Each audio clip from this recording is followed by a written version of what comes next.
Hi guys! For today's video, magluluto tayo ng sinigang na hipon. Ayan, so mura ang hipon ngayon kaya nakabili kami. So sa kumukulong tubig, nilagay ko na ang sibuyas at kamatis. Then sinunod na ang hipon. So pakukuluan lang ng konti. At maya maya ilalagay na natin ang ating mga pangsahog na gulay.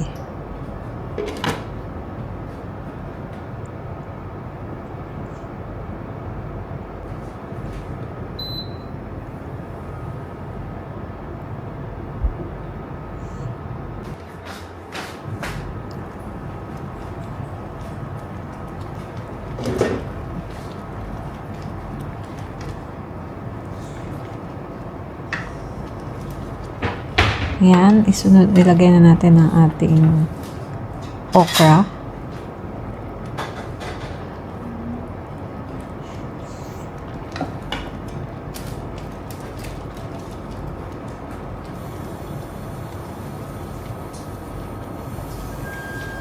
And then, ilagyan ko na rin ng paminta.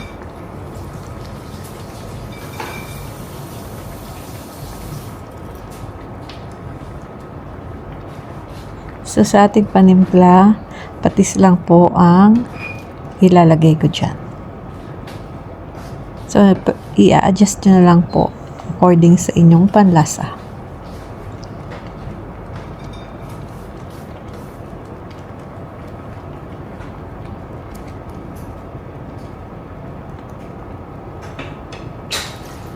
Isusunod natin ang ating lettuce. So, para sa gulay, yan lang po ang nilagay ko. Kasi yan lang ang kinakain ng mga kasama ko dito. So, lettuce at okra lang. Pwede nyo naman pong lagyan pa ng ibang gulay na gusto nyo.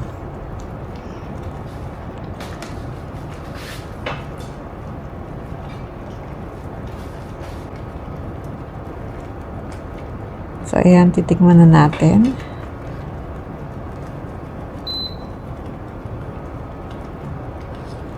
Hininaan ko na po ang apoy dyan.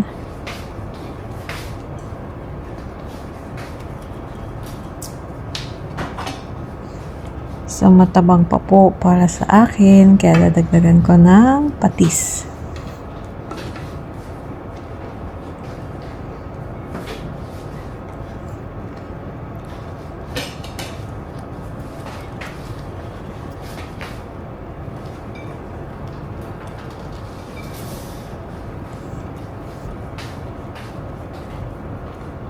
Tikman po ulit natin.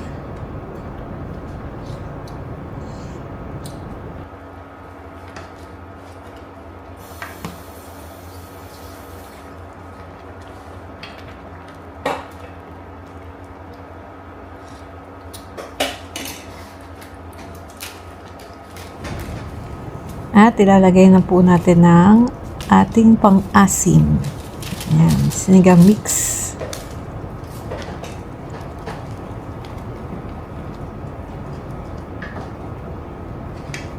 So yeah, adjust nyo po kung hanggang anong asim ang gusto nyo.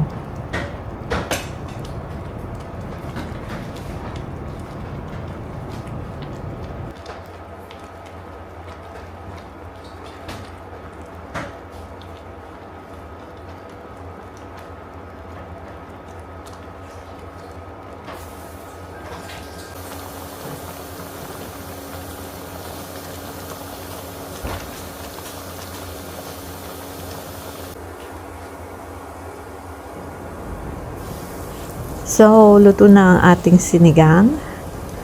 So, ngayon naman ay magpiprito tayo ng maninipis na pork. Ayan. Maninipis para maging crispy. So, kapag meron kami yan, yan ang aming partner sa aming sinigang.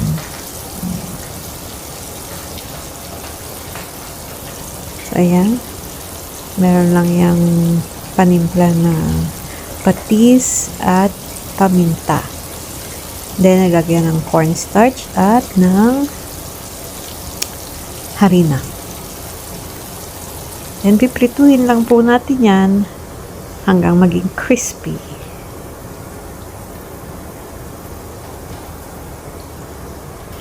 So, mabilis lang po yan kasi sobrang nipis.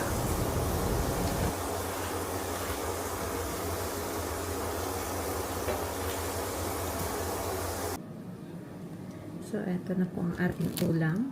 Yan ang ating shrimp. At ang ating crispy pork. Yan. Let's eat!